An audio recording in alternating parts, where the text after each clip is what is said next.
semuanya. Baik, tidak berpanjang lebar, saya persilakan pada Pak Dian. Silakan pada Pak Dian, saya persilakan. Terima kasih Pak Iman. Assalamualaikum warahmatullahi wabarakatuh semuanya. Waalaikumsalam warahmatullahi wabarakatuh. Sehat semuanya. Alhamdulillah. Sehat, Pak. Malam rezekinya besar kita di Pontianak hujan. Walaupun tidak deras, tapi sepanjang malam hujan. Alhamdulillah. Oke, saudara sekalian. Hari ini kita akan mendiskusikan soal pasar. Struktur pasar dalam ekonomi mikro. Ya, karena kenapa saya tekankan ekonomi mikro? Karena dalam ekonomi makro juga ada pasar, ya. Nah, kalau dalam ekonomi makro itu ada pasar tenaga kerja, pasar barang, pasar uang, dan pasar luar negeri. Nah, kalau di mikro ini setidaknya itu kita kenal ada 4 pasar, yaitu pasar persaingan sempurna, monopoli, monopolistis, dan oligopoli. Nanti kita bahas, dan saya minta menyiapkan catatan-catatan kertas dengan penanya, bagaimana kita kuliah biasa, ya. Oke. Kalau bicara tentang pasar, ya pasar ini apa yang terbayang dengan Nanda?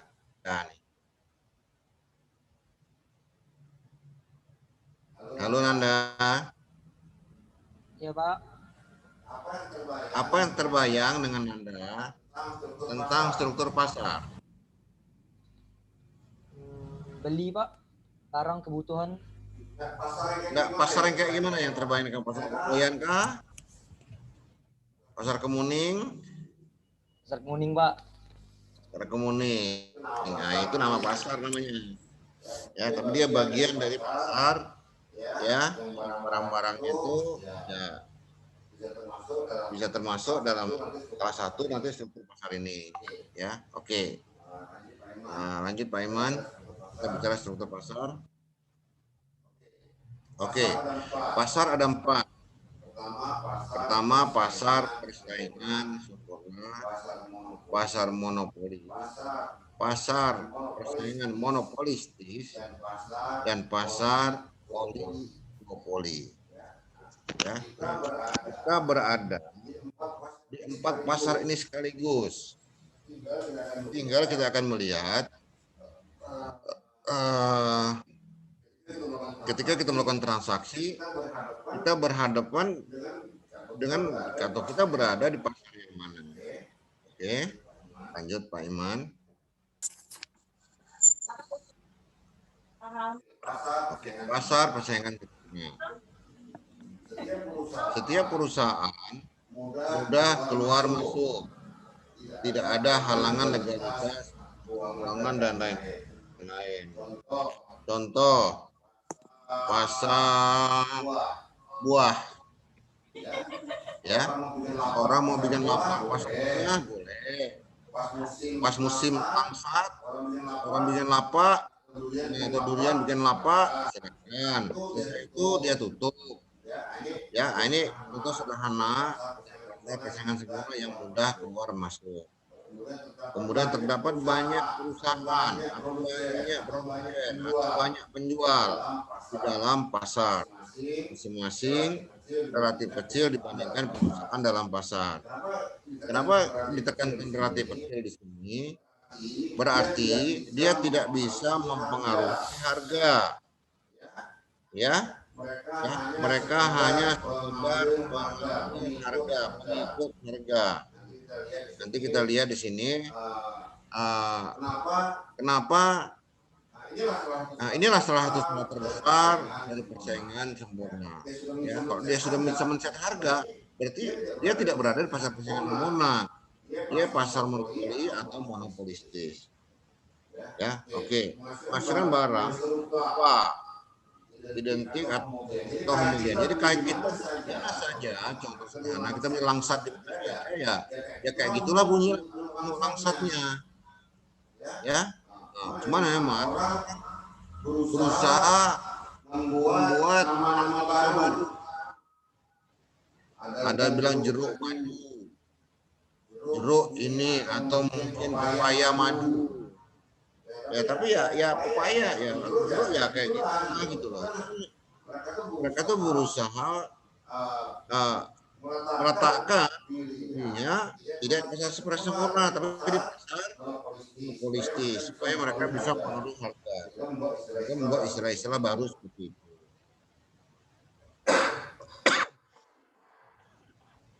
Setiap perusahaan mengambil harga atau price taker, perusahaan tidak bisa merubah struktur harga pasar. Ya, kembali saya contoh langsat. Ya, hari ini 20.000 3 kilo. Ketika semakin banyak, maka bisa turun dari 20.000 4 kilogram atau 1.500. Semakin sedikit bisa 1 kilogram 10.000 dan semuanya sama. Ya, mereka hanya sekedar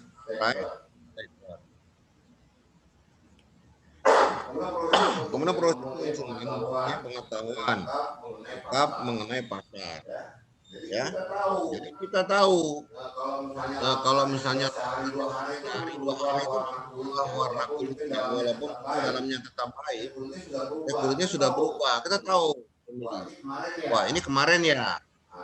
Nah, ya yang kemarin ini. Jadi kita selaku pembeli atau kita selaku pembeli atau orang lain selaku pembeli dengan barang kita paham bahwa adalah istilahnya produk knowledge ya, pengetahuan tentang produk itu dengan baik, setara. Oke, lanjut Pak Iman.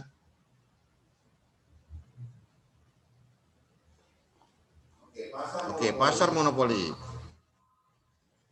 adalah suatu bentuk pasar mana terdapat hanya satu perusahaan. Perusahaan ini menghasilkan barang ya yang tidak punya barang di dekat, tidak ada substitusi dekat.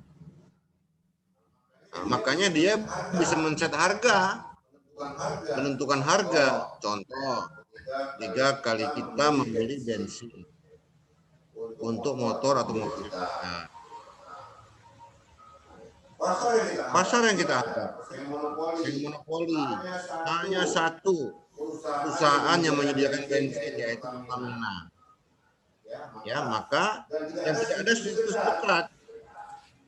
Ya, kalau kita pakai kita mau beli bensin dengan Pertamina, kita mau beli di mana? Nah, dan kita tidak bisa mengganti bensin pakai air galon misalnya. Ya, di substitusi yang dekat tuh nggak ada. Jadi ketika harga naik, ya kita tetap beli. Nah, ini yang kemarin inilah kita berhadapan dengan pasar dengan barang yang negatif. Kalau persaingan sempurna, kita berhadapan dengan barang-barang yang elastis sempurna. Walaupun bensin tidak elastis sempurna, tapi dia lebih mendekati kepada elastis sempurna. Bentuk grafiknya tuh lebih tegak dia nanti ya. Oke, jadi ini yang ada dan pasar monopoli ini bisa terjadi karena beberapa hal. Pertama, mungkin pasar ini hanya satu produsen. Ya, ketika perusahaan lain masuk, dia sudah tidak efisien. Ya, maka terpaksa nanti ada yang keluar lagi. Yang kedua bisa terjadi karena penguasaan sumber daya. Ya, misalnya sebuah tambang dari mineral yang sangat langka ditemukan, itu menjadi hak dari penemunya. Itu penguasaan sumber daya. Yang ketiga karena aturan pemerintah. Ya, seperti misalnya yang boleh menjual bensin hanya pada Pertamina. Ya, nah, untuk listrik hanya PLN. Tapi dibandingkan dengan bensin, listrik memiliki substitusi yang Yang paling dekat apa? Ya, sel tenaga matahari. Sama listriknya. Nah, yang agak jauh apa? Lilin misalnya. Maka ada yang bergurau. Perusahaan lilin negara katanya. Ya. Nah, ini gurauan saja. Oke. Nah, mudah-mudahan PLN jadi lebih baik setelah ini. Ya, karena dia menghadapi sebenarnya pesaingnya semakin besar. Ya. Tenaga matahari. Tapi sekarang ada pasar baru. Kendaraan motor dengan bahan bakar menggunakan listrik. Justru nanti permintaan untuk bensin akan menurun. Ya. Nah, ini sudah banyak dijual di luar negeri. Nah, malah Inggris sudah keluar aturannya. Saya ada 2 aturan yang saya tahu. Pertama, pelat itu warna hijau. Dan kendaraan listrik harus tinggi tertentu, tidak boleh karena listrik kalau tidak ada bunyi berbahaya juga. Ya, oke, lanjut Pak Iman. Ciri-cirinya hanya ada satu ciri atau perubahan. Jadi saya contohkan dengan pemainnya ya. Tidak terdapat kemungkinan tersebut. Ya, bisa jadi aturan pemerintah kalau PLN pemerintah ya. Yang kedua, mungkin juga hanya pasarnya hanya cukup untuk perusahaan. Yang ketiga mungkin dayanya hanya oleh satu saja. Ya, yang ketiga tidak punya pengganti yang dekat. Yang keempat dapat mengukur harga barang dia sendiri. Artinya gini, seandainya pun bensin harganya 30.000, nah loh 10.000 karena sangat langka, ya. Kenapa saya agak lupa ya? Kapal tank nggak bisa masuk, penangkalan di Kapos waktu itu, ya sehingga harganya naik, ya. Oke. Nah, kan tetap kita beli, ya lebih baik mahal ada, tapi murah dibanding murah tapi tak ada. Ya, kemudian tidak perlu promosi iklan pasaran, orang kan kejar, tidak ada pesaing. Itu apa promosi? Promosi itu kan salah satunya untuk menyingkirkan pesaing, yang merebut pasar pesaing. Kalau tidak ada pesaing, ya lain dia berpromosi. Nah, oke, lanjut Pak Iman. Nah, ini dia. Ya. Kita monopoli daya produk yang spesifik tertentu yang unik dan tidak ada di perusahaan lain. Contoh bensin tadi, listrik tadi. Ya. Nah. Tapi memang untuk listrik, solar cell itu menghasilkan listrik dengan jenis DC. Sedangkan PLN kan waktu itu just a matter of time. Itu hanya sebenarnya masalah waktu.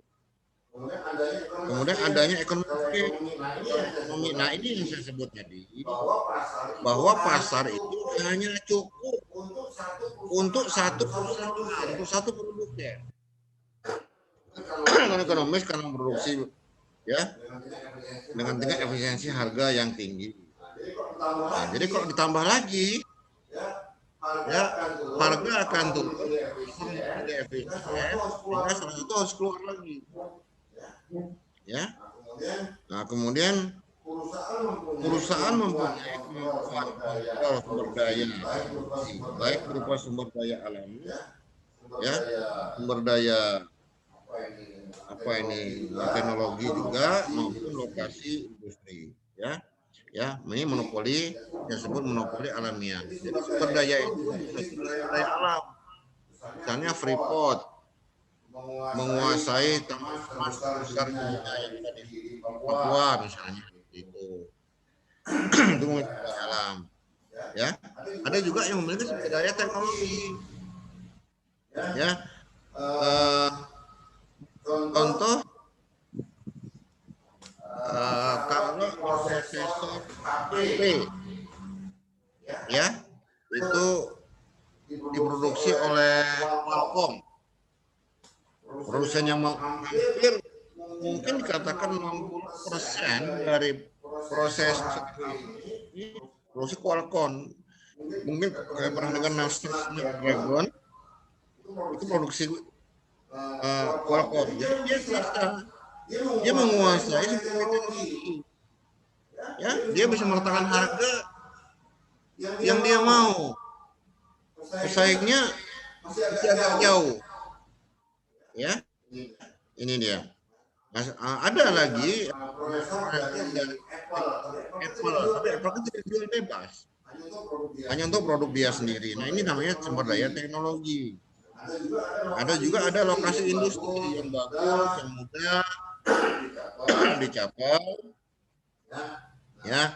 Nah, sehingga ada lagi sumber daya yang dikuasai tapi tahu, ya, sehingga biaya produksinya, biaya transportasinya itu mahal, nggak bisa dia bersaing. Nah, ini namanya monopoli alamiah. Oke, lanjut Pak Iman.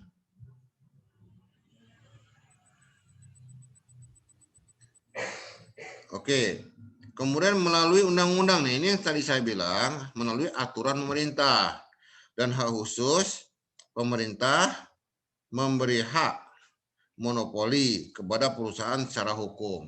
Nah, ini biasanya terjadi di BUMN, ya, BUMN. Ini dia. Contoh yang paling mudah sekitar kita ya tadi Pertamina dengan PLN. Kemudian hak paten atau hak cipta. Monopoli berdasarkan hukum. Karena produsen atau penjual pengetahuan dan kemampuan khusus, ya, yang mampu memonopoli secara teknologi, secara teknik, ya. Misalnya KFC, ya. Nah, kita tidak boleh memproduksi meniru seperti KFC. Ya, dia yang bisa membuat ayam renyah seperti itu atau rasanya enak seperti itu. Nah, ini namanya ya penguasaan kemampuan khusus. Ya, makanya kalian, nah, ayam geprek saya mungkin tidak dipatenkan, gitu loh, tidak dipatenkan, maka semuanya bisa bikin ayam geprek. Kalau dipatenkan tidak bisa bikin ayam geprek, mungkin dikasih perbedaan sedikit. Mungkin ayam geprek atau ayam gepri, ayam geprak gitu loh ya. Nah, bumbunya pun dibedakan sedikit. Nah, ini yang jadi masalah ya. Nah, untuk ini saudara harus paham bahwa ketika sebuah teknologi terjadi, khusus yang poin ini ya, hak paten atau hak cipta ya. Ketika sesuatu teknologi sudah dipatenkan, maka tidak bisa ditiru lagi, maka orang akan menciptakan teknologi yang mirip di sekitarnya. Contoh, ya, dulu kita kenal namanya BlackBerry Messenger. Apa Pak Iman ya, BBM ya? Nah, BBM dulu itu sangat terkenal. Dia sangat nyaman di situ, sehingga dia mungkin kreativitasnya turun. Tidak tahu di sekitarnya sudah bikin hal yang sama. Ada yang bikin WhatsApp, ya, ada yang bikin Telegram, ada yang bikin sinyal, ya. Nah, itu dia yang membuat di sekitarnya dengan tidak melanggar hak paten. Nah, contoh kemarin grup Facebook itu kan punya 4 yang besar, kalau tidak salah saya. 1 Facebook, kedua Instagram, ketiga WhatsApp, yang keempat itu apa namanya Messenger kalau tidak salah ya, Messenger. Nah, ketika masalah privasi menjadi masalah, orang banyak pindah karena substitusinya dekat. Yang banyak mengambil keuntungan apa? Telegram sekarang. Pindah semua ke Telegram. Ya, dalam tempo 1 bulan ratusan juta orang pindah ke Telegram, ke Signal juga, ya. Nah, itu dia. Nah, ini karena hak cipta. Jadi ketika kamu punya penemuan, ya Silakan. Tapi ada yang nggak bisa jika penemuan. Ya, kamu mengangkat, saya mau usaha yang sudah ada itu apa namanya itu ya?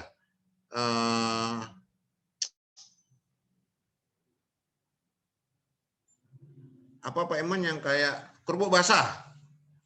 Kerupuk basah. Kalian bisa patenkan. Namanya sudah umum, resepnya sudah umum, semua orang tahu ya, nggak bisa dipatenkan lagi ya, kecuali kamu membuat sesuatu yang berbeda. Misalnya kerupuk kering basah misalnya ya. Oke, lanjut Pak Iman.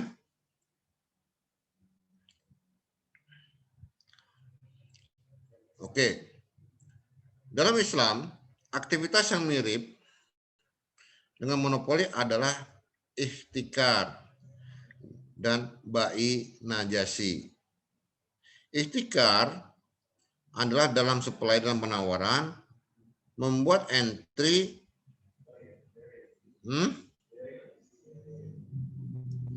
menghambat produsen lain masuk. Entry barrier. Barrier itu penghalang. Barrier namanya. Ya itu bahasanya Sambas tadi dia. Bahasanya siapa tuh? Bahasanya Siti ya Pak Iman ya. Bahasa Sambas tuh, barrier. Menghambat produsen untuk masuk. Macam-macam hambatannya ya. Paten tadi terhambat. Orang masuk. Aturan pemerintah. Penguasaan sumber daya alam. Penguasaan sumber daya teknologi. Itu semuanya adalah hambatan. Ya, orang lain tidak bisa masuk.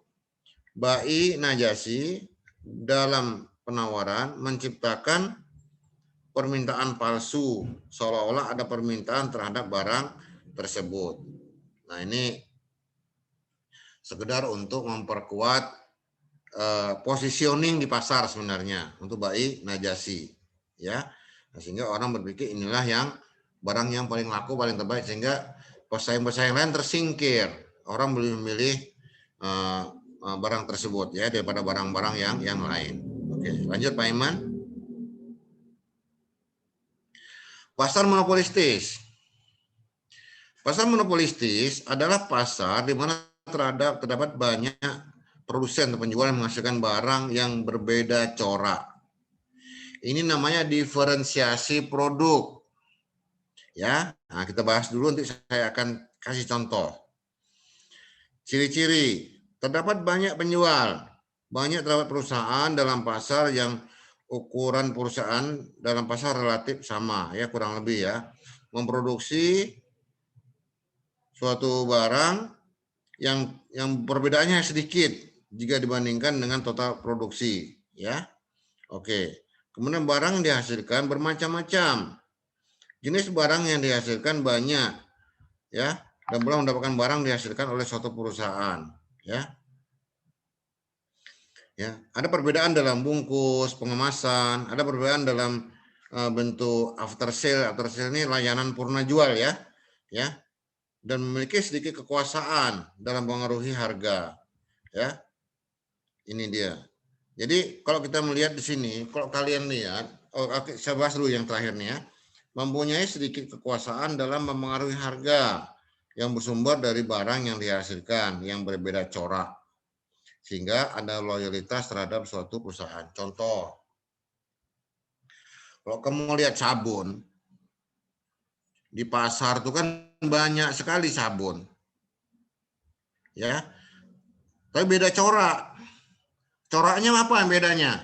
Harumnya beda, warnanya beda, kemudian bungkusnya juga beda, ya. Nah, apalagi ada yang di label tertentu.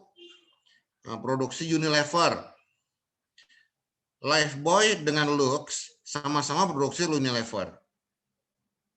Tapi Lux dilabeli dengan jargon sabun kecantikan. Kalau Lifebuoy dilabeli dengan jargon sabun kesehatan. Nah ini dia, sama-sama produk sabun tapi beda label. Nah perusahaan-perusahaan lain juga bisa membuat hal yang sama.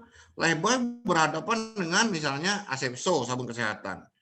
Ya, Lux juga ada sabun tertentu juga gitu. Dan ini ketika orang sudah percaya dengan itu dan dia menjadi loyal, nah dia menjadi loyal, saya mencari Kok tidak ada barang itu saya tidak mau. Ya, harus mencari barang. Kok di toko A tidak ada misalnya sabun Lux, dia mencari toko B. Berarti itu dia sudah berada di pasar monopolistis. Ya. Nah, di sini produsen memiliki kemampuan terbatas untuk mempengaruhi harga. Ketika harga Lux atau harga Lifebuoy naik 10%, orang itu tetap loyal. Atau loyal untuk membeli Lifebuoy. Tapi ketika harga mudah udah naik 20%, waduh, nah dia sudah mulai berpikir barang substitusi. Kenapa? Karena ketika barang A naik, barang B yang harganya tidak naik akan terasa lebih murah. Ya, karena barang-barang A yang naik itu secara relatif. Maka mungkin orang mulai sebagian sudah pindah. Ya. Nah, itu yang terjadi sekarang ini dengan Qualcomm tadi itu, Snapdragon, ya.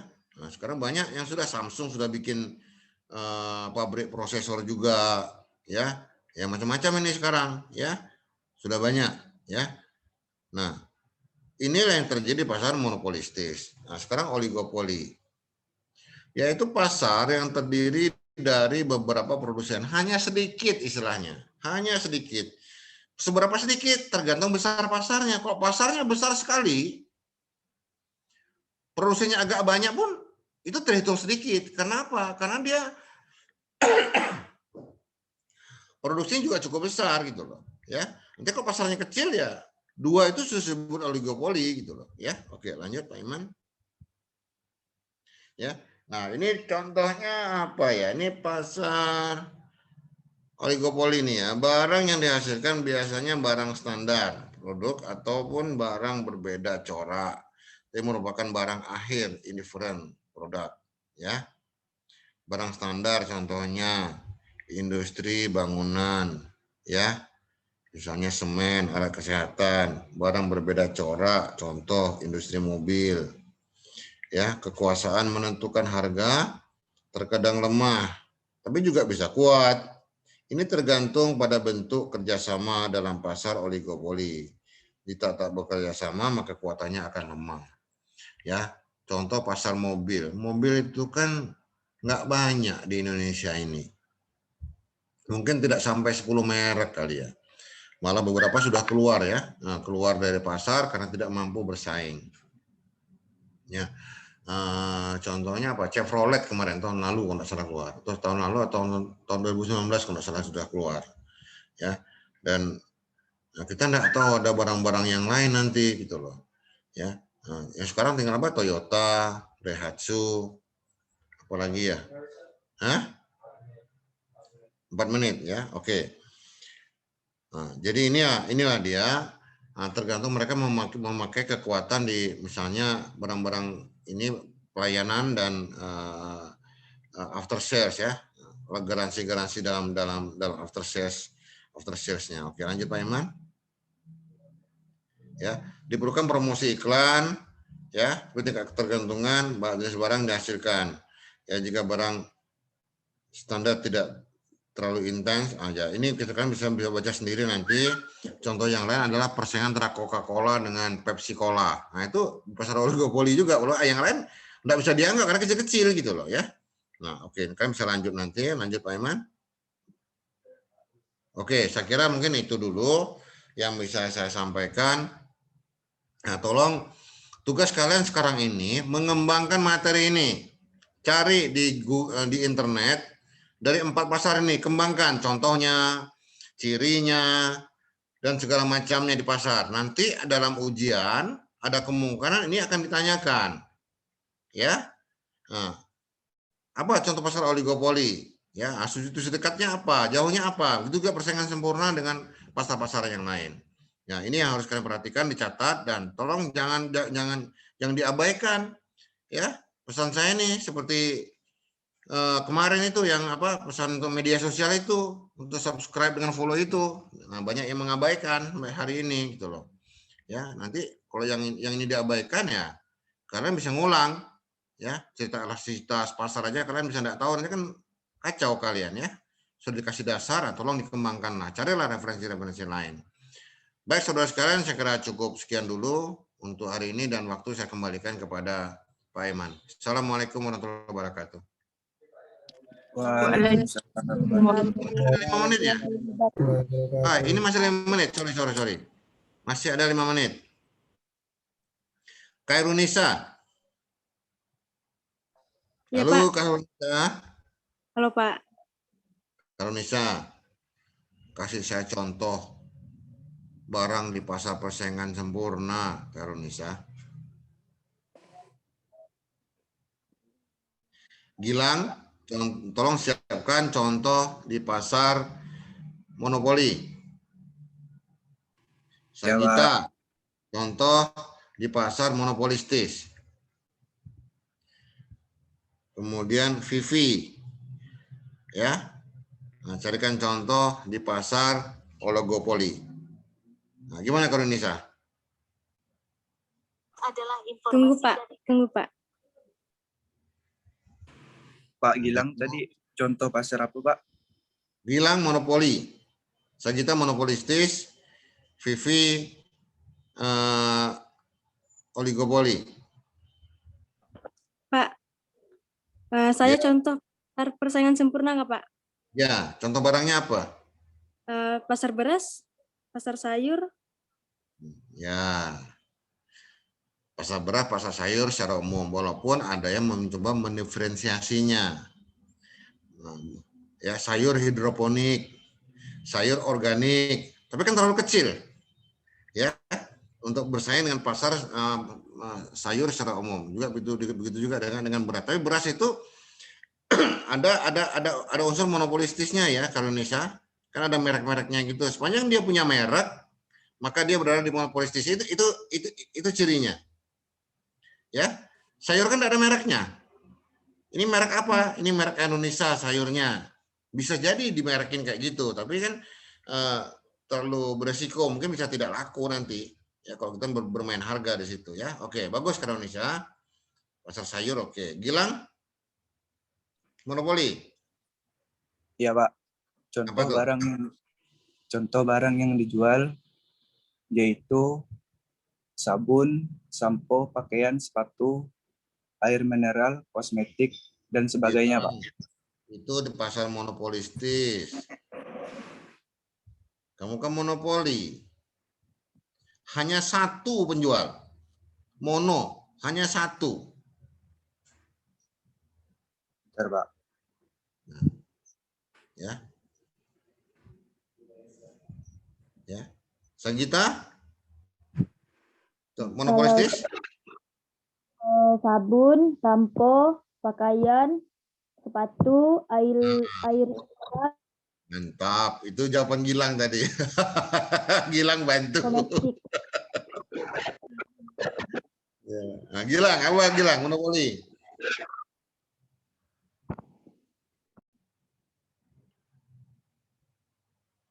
Ya. Cuman menjual satu itu ya, Pak? Perusahaannya cuma satu. Semuanya perusahaannya. Ada satu. Ya, tiap hari kau ngerasakannya produknya. Mudah kok. Vivi, gimana? Oligopoli.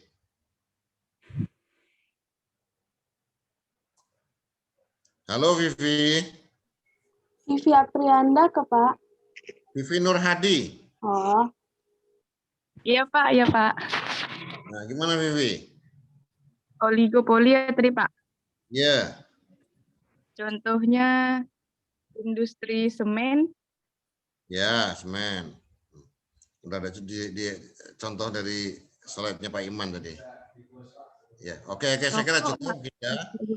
Nanti pikirkan saja untuk kalian semua yang saya minta. Terima kasih. Waktu sudah berakhir. Assalamualaikum warahmatullahi wabarakatuh.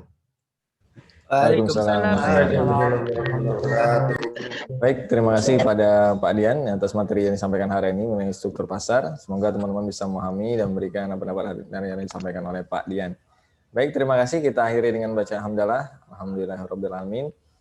insya Allah nanti teman-teman akan disampaikan lagi kalau misalnya ada materi tambahan dari media lain. Terima kasih. Demikian dari kami. Mohon maaf atas segala kurangan. Itu saya. Oke, terima kasih atas segala perhatian. Mohon maaf atas kekurangan. Kami akhiri. Assalamualaikum warahmatullahi wabarakatuh.